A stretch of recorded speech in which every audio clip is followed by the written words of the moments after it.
Hello friends, Miss Natalie here. As you can see, I have tried to go back and add some details in my foreground. Um, I waited for things to dry a little bit more and added some more shadows and highlights in this tree and in these trees in the front and in the shrubs. But I have to say, I think our paint is letting us down. A quality acrylic paint, you should be able to paint a lighter color over a darker color, even if it's still a little bit wet and have coverage. You should be able to do a dry brush kind of like this and have it really show up fairly strongly. And I just feel like it's not working with this paint. So hopefully you're having a better luck. Maybe you're using a different paint. Maybe you figured out a technique that works for you, or maybe you're just going to do everything in these kind of smooth lines and not bother with the trees. That's good too. Part of me wants to just completely redo this whole project and not show you my failure, but I think it's important for you to see how sometimes artists struggle and you have to kind of bring something back from where you didn't like it. And I feel like I'm getting closer with this to a place where I like it. The more I kind of work it back, I keep adding those lighter highlights in there. Still pretty impressionistic, but then we are seeing more of the bits of the trees here.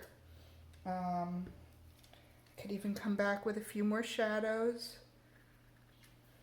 Laying those in. Yeah, well, a few shadows here. And just kind of working it a little bit more, but not too much, so that I'm getting something, even though I'm not sure what it is. And this, again, it's not realistic. It's definitely impressionistic, but I feel like it's closer to having three distinct planes of space here. I feel like I am at a point where I definitely have, or are close to having, or I don't know, maybe don't have it all, a foreground, a middle ground, and a background. Maybe I'm fooling myself. Maybe I'm just making things worse. I don't know, but I kind of feel like this is working now, where I've got this foreground that has some of the yellows in it, and a little bit of browns too. And then the middle ground, which is very impressionistic and has the blue, and then my background with my mountain and my sky. And I think I'm almost ready to stop. I think I might add a few more highlights there. Maybe try to make these shrubbery that is in the front a little more distinct from the shadows of the trees that are in the back by adding the yellow highlights.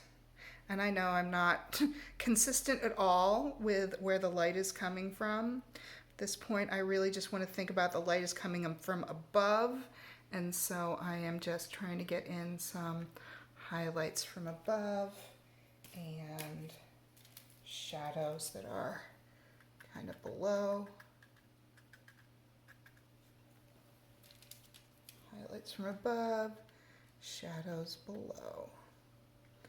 Let's see what happens with that. All right. And I'm going to call that a painting, because I definitely now have a foreground, a middle ground, and a background. And it is bluer as it goes back. It is a little bit more misty as it goes back. You know, one thing I could do to make it misty is just put a little bit of